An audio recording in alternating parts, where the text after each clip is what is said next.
اس نے جلدی سے ڈرائیور کا نمبر ملایا۔ وہ اس وقت بے چینی، فکر مندی اور جوش کے ملے جلے تاثرات کے زیر اثر تھا۔ ہیلو، ہاں سنو، وہاں فاتح اس وقت کہاں ہے؟ آفس یا گھر؟ ہم تو ملاقہ میں ہیں ایڈم، فاتح صاحب کے پرانے گھر۔ اوہ، ایڈم کا جوش ٹھنڈا ہوا۔ کب تک آ جاؤ گے واپس؟ شاید شام تک، معلوم نہیں۔ اچھا سنو، وہ تالیہ مراد صاحبہ، وہ دوبارہ تو گھر نہیں آئی؟ اور چوری کا کچھ پتہ چلا؟ اس گھر تو نہیں، مگر ادھر ملاقہ میں وہ صاحب اور بیگم صاحبہ کے ساتھ ہی ہیں۔ وہ لوگ اندر گھر دیکھ رہے ہیں۔ تم کیوں پوچھ رہے ہو؟ ایڈم کرنٹ کھا کے جگہ سے اٹھا۔ چیتالیہ صاحب کے ساتھ ملاقہ میں ہے؟ پھر اسے یاد آیا، کتنی دفعہ کا سن رکھا نام۔ سن باؤ کے گھر میں؟ بے یقینی سے پوچھا۔ ہاں، مگر تم کیوں؟ لیکن ایڈم نے فون کاٹ دیا۔ دماغ کے 14 طبق روشن ہو گئے تھے۔ سن باؤ کا گھر، 3 خزانوں والا گھر۔ کیا چیتالیہ وہاں خزانے کی تلاش میں گئی ہیں؟ کیا یہ ممکن تھا کہ خزانہ اسی گھر میں چھپا ہو؟ اوہ نو، اسے وان فاتح کو بتانا تھا۔ اس نے جلدی سے الماری کھولی، جو جوڑا ہاتھ آیا کھینچ نکالا اور باتھ روم کی طرف بھاگا۔ آدھے گھنٹے بعد ایڈم ملاقہ جانے والی ایک بس میں سوار ہو رہا تھا۔ سکہ اس کے لباس کی اندرونی جیب میں محفوظ رکھا تھا۔ وہ کوالمپور کی ایک خوبصورت سوسائٹی تھی۔ ایک طرف مکان قطار سے بنے تھے اور ان کے آگے سڑک پہ ٹریفک بہہ رہا تھا۔ ایسے میں ایک گھر کا دروازہ لاک کر کے سمی باہر نکلا اور سڑک کنارے چلنے لگا۔ ٹراؤزر پہ رف سی شرٹ پہنے وہ منہ میں کچھ چباتا چھٹی والے دن گروسری لانے والے مردوں میں سے ایک لگ رہا تھا۔ اسے قریبی گروسری سٹور پہ جانا تھا۔ جیسے ہی سٹور سامنے آیا وہ اس کے دروازے کے قریب آیا، مگر راستے میں کوئی رکاوٹ کی طرح حائل ہوا تھا، یا شاید کسی پہاڑ کی طرح۔ وہ سیاہ کھلے بلوز اسکرٹ والی موٹی سی عورت تھی، سیاہ رنگت اور کنگریالے کندھوں تک آتے سیاہ بال۔ وہ اس کو گھوڑے جا رہی تھی پرتعش تیز نگاہوں سے۔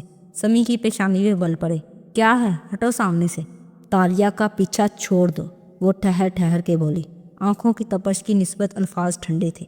سمی کے دونوں آبرو استاہیہ انداز میں اٹھے اور لب مسکراہٹ میں ڈلتے گئے۔ اوہ، تو تمہیں تالیہ نے بھیجا ہے؟ میں کہہ رہی ہوں اس کا پیچھا چھوڑ دو، وہ میری حفاظت میں ہے۔ سمی چند لمحے اسے دیکھتا رہا، پھر زور سے ہنس دیا۔ داتن اسی طرح اسے گھوڑے گئی۔ تو تالیہ نے اپنی باڈی گارڈ بھیجی ہے، اور کیا ہی اعلیٰ باڈی گارڈ بھیجی ہے۔ واہ، اپنی جان بچانے کے لیے 2 کوس تک تو تم سے بھاگا نہیں جائے گا بی بی، اور تم آئی ہو مجھے دمکانے۔ واہ، وہ ہنستے ہوئے سر جھٹک رہا تھا۔ تالیہ میری بیٹی ہے اور میری بہن بھی اور دوست بھی، کبھی کبھی وہ میری ماں بھی بن جاتی ہے۔ وہ میرے لیے ایسی ہے کہ میں اس کے نزدیک تم جیسے کچرے کو برداشت نہیں کر سکتی۔ اس لیے تمہیں مجھ سے ڈرنا چاہیے، اس سے دور رہنا چاہیے، کیونکہ میں ایک بہت خطرناک عورت ہوں۔ سمی نے طنزیہ مسکراتے ہوئے اسے اوپر سے نیچے تک دیکھا۔ اور تم کیا کرو گی؟ میں تمہارا سانس بھی روک سکتی ہوں سمی۔ وہ اسی طرح اس کی آنکھوں میں دیکھ رہی تھی، مگر سمی نہیں ڈرا۔ اس موٹی عورت سے کون ڈر سکتا تھا جو ایک ہاتھ میں چاکلیٹس اور رنگ برنگے چپس کے پیکٹ اٹھائے ہوئے کھڑی تھی۔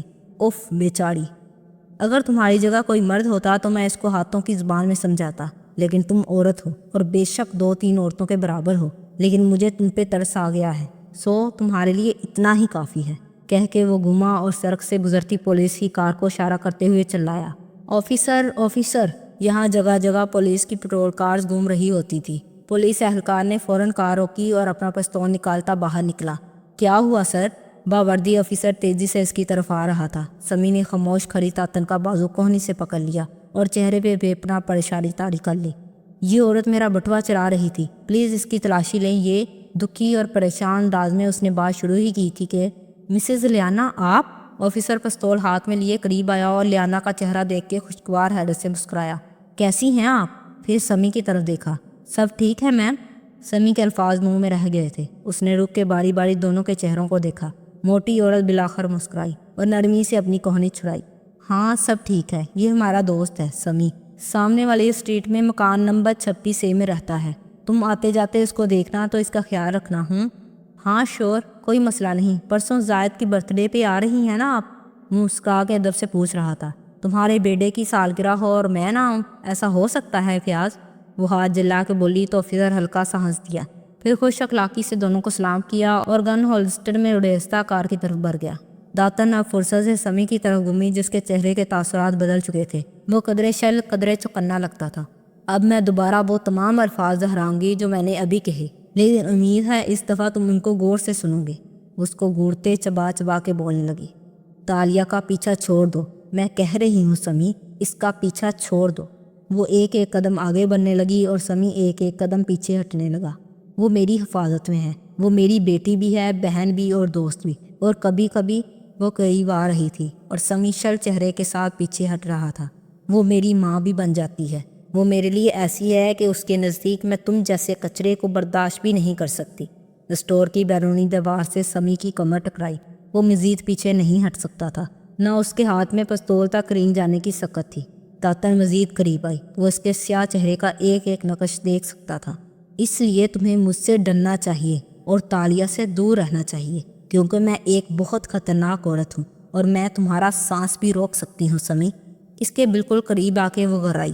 وہ چپ شل کھڑا رہا، پھر وہ مڑی اور اسٹور کی طرف بڑھ گئی۔ کچھ دیر بعد سمی نے نظر اٹھا کے دیکھا۔ باری برکم عورت اب کینڈیز اور بچوں والی جیلز کے ریک کے ساتھ جا کھڑی ہوئی تھی اور مختلف پیکٹ اٹھا کے دیکھ رہی تھی۔ سمی ہنوز ساکت کھڑا تھا۔ علاقہ پہ دوپہر پھیل رہی تھی، فضا نم آلود تھی۔ دور سمندر کی لہروں کا شور یہاں تک سنائی دے رہا تھا۔ بازار میں معمول کی گہما گہمی تھی، ٹریفک، دکانوں کا شور اور آوازیں۔ ایسے میں سرخ گھر کے اندر آؤ تو بڑے کمرے سے گزر کے صحن آتا تھا۔ وہاں تالیہ گردن اونچی اٹھائے کھڑی بالائی منظر کو دیکھ رہی تھی۔ دونوں بچے ادھر ادھر بکھر گئے تھے۔ اندر ایک کمرے کا دروازہ بند کیے وہ دونوں آمنے سامنے کھڑے تھے۔ فاتح دونوں ہاتھ کمر پہ جمائے سخت ناخوش لگ رہا تھا۔ اس لڑکی کو بلانے کی کیا ضرورت تھی؟ یہ ہمارا فیملی ہالی ڈے تھا۔ کون سی فیملی؟ جس کو تو تم اپنی سیاست کے پیچھے چھوڑنے تک کو تیار ہو گئے تھے۔ اگر صرف سیاست ہی میٹر کرتی ہے فاتح، تو میں بھی وہی کر رہی ہوں۔ وہ میرا بزنس انٹرسٹ ہے، اور جیسے میں تمہارے مفادات میں تمہارا ساتھ دیتی ہوں، تم بھی دو گے۔ اس نے ہمارے گھر سے چوری کی ہے اسرا، لیکن اسرا نے درستی سے بات کاٹی۔ مگر تمہاری فائل تو کھوئی ہی نہیں ہے فاتح، اور اگر کی بھی ہے تو کیا ہوا؟ کیا بارسن نیشنل میں کرپٹ سیاستدان نہیں ہیں جن کے ساتھ تم روز اٹھتے بیٹھتے ہو اور میں ان کی دعوتیں کرتی ہوں؟ جیسے ان چوروں کو میں برداشت کرتی ہوں، میری چور کلائنٹ کو تم کرو گے۔ فاتح نے لب بیج لیے اور چہرہ موڑ لیا۔ اس کا موڈ خراب ہو چکا تھا۔ ویسے بھی ابھی تم یہی کہہ رہے تھے نا کہ سیاستدانوں کے پیچھے دوستوں کو آپس کے تعلقات نہیں خراب کرنے چاہیے۔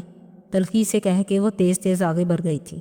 تالیہ ابھی تک دالان میں کھڑی گردن اٹھائے گھر کے بلائی کمروں کو دیکھ رہی تھی، جب دھیرے دھیرے سارے گھر والے اسی طرف آتے گئے، بچے، اسرا اور پھر ان کے پیچھے فاتح بھی۔